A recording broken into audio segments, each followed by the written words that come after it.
Bonjour, c'est Stan Carré, sophrologue, et aujourd'hui je vais vous expliquer comment faire pour ne pas vous faire manipuler lorsque vous êtes en présence d'un manipulateur pervers narcissique. Alors ces gens-là, c'est des gens qui volent votre énergie, c'est-à-dire qu'ils veulent que toute votre attention soit accaparée vers eux, ils veulent que vous rentriez dans une relation de discussion, d'argumentation, conflictuelle avec eux, que vous vous justifiez sans arrêt, que vous leur accordiez toute votre attention, bref, ça craint.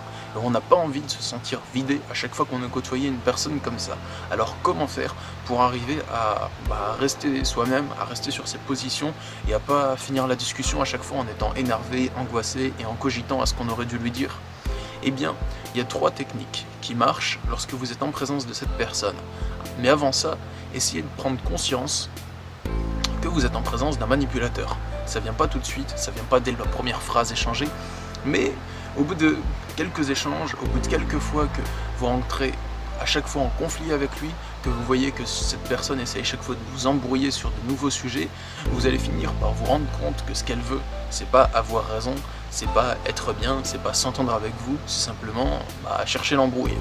Donc, à partir du moment où vous avez remarqué que cette personne veut juste chercher l'embrouille et qu'elle veut rien de plus, il y a la première méthode. La première méthode, elle consiste à rester vague et évasif sans rentrer dans le débat. C'est-à-dire que lorsque la personne vous parle, lorsqu'elle essaye de rentrer dans un rapport conflictuel ou d'argumentation avec vous, vous le faites pas. Vous lui dites, c'est ton avis, moi j'ai pas d'avis sur le sujet, j'en sais rien, ça m'est égal. Vous restez super vague, super évasif, vous vous prononcez pas, dites-lui ça m'est égal, peu importe, ça me dérange pas, comme tu veux. Cette technique va marcher dans le cas où vous êtes un peu obligé de vous trouver sur le même lieu que la personne et qu'elle commence à chercher la dispute, à chercher la manipulation avec vous. Donc comme ça vous pourrez l'éviter et cette personne ne va plus vous trouver marrante. Bah oui, vous rentrez pas dans son jeu, donc vous êtes plus rigolo à manipuler, donc elle va essayer de chercher une autre proie. Et vous allez être plus tranquille.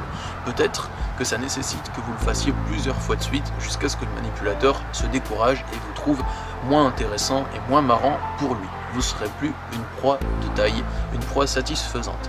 La deuxième technique, elle consiste à lui gueuler dessus.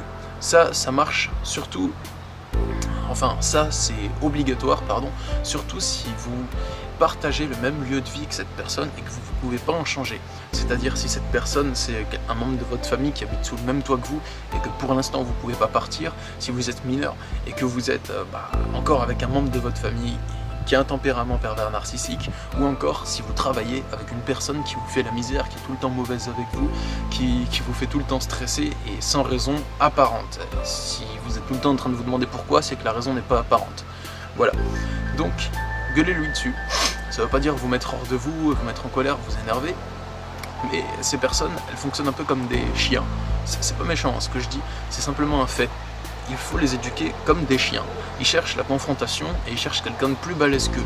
S'ils tombent sur un boss, sur quelqu'un de plus influent qu'eux, qui a plus de moyens, qui est plus haut gradé qu'eux, ils vont lui faire un peu de lèche-cul, comme on veut dire. Ils vont s'écraser et s'aplatir devant lui, alors que devant ceux qu'ils considèrent comme être des petites gens, ils vont se montrer forts et hargneux et méchants. Donc voilà. Montrez-leur que vous n'êtes pas une petite gens, gueulez-leur dessus, il faut les mater comme des chiens. C'est dommage, parce qu'on n'a pas forcément envie de se comporter de façon autoritaire avec les gens.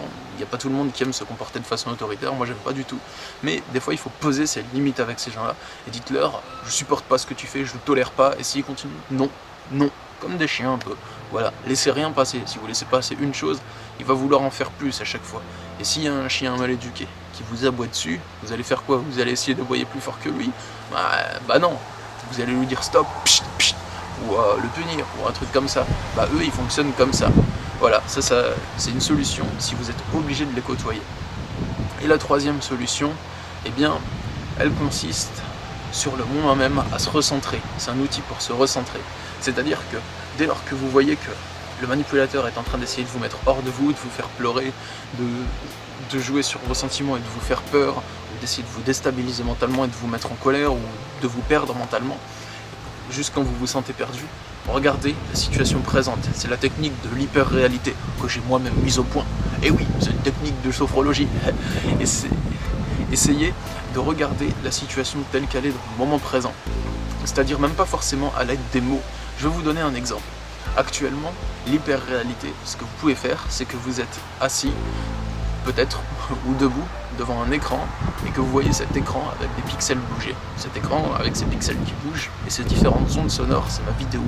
Vous entendez différents bruits, différentes syllabes, différentes consonnes, différentes voyelles et vous voyez un bout de plastique ou de métal, l'écran, avec ma vidéo dessus. Voilà. Ça a l'air absurde hein, que vous regardiez un écran qui vous parle, pourtant vous pouvez donner du sens à cet écran qui vous parle et écouter mes mots et voilà, vous servir de mes conseils. L'hyper-réalité c'est ça. Dès que le pervers narcissique il va commencer à vous parler, vous manipuler ou autre, regardez les muscles de sa bouche bouger, la forme de son visage qui s'anime quand il parle, ses yeux bouger, les différents sons, essayez de décomposer les différents sons qui sortent de sa bouche. Et là vous décrochez totalement de la manipulation, vous l'écoutez plus, vous êtes simplement centré sur le présent. C'est un peu un regard d'analyste scientifique. Bon, vous avez peut-être pas l'air super fin et pas l'air super malin dans ce moment-là, mais encore une fois, si vous vous trouvez sur le lieu de travail d'une personne comme ça, si vous êtes en couple avec une personne comme ça, ou si c'est quelqu'un de votre famille et que sur le moment vous en avez marre, vous n'avez pas le choix, ça c'est super utile pour vous recentrer et voir ce qui se passe. Vous allez peut-être même le trouver ridicule de s'énerver comme ça, de s'agiter d'une façon hargneuse, bah ça sera bon pour vous. Le but de cette vidéo c'est simplement de vous expliquer comment faire pour vous recentrer lorsque vous n'avez plus envie de vous faire manipuler. Voilà. Et justement, plus vous allez avoir confiance en vous, et moins cette personne ne pourra jouer sur vos faiblesses. Parce que si vous avez confiance en vous, vous avez de moins en moins de faiblesses émotionnelles et de moins en moins de liens sur lesquels il peut jouer sur la corde sensible. Et justement, si vous souhaitez avoir plus confiance en vous, j'ai mis au point 3 séances de sophrologie offertes gratuitement qui sont à disposition sur mon site internet masophrologie.fr. C'est 3 séances en vidéo et en MP3 qui vont vous aider à prendre confiance en vous et à plus vous laisser manipuler, à vous exprimer, à avoir confiance en votre corps et à vos capacités. Le lien apparaît en fin de vidéo et dans la description. Je vous invite à y faire un tour, hein, c'est tout bénef. Voilà, c'était Stan Carré, sophrologue. J'espère que cette vidéo vous a plu. Si c'est le cas, vous pouvez me le dire en commentaire et vous abonner pour les prochaines vidéos. Je vous souhaite une belle vie, une bonne journée ou une bonne soirée en attendant. Et je vous dis au revoir, à bientôt.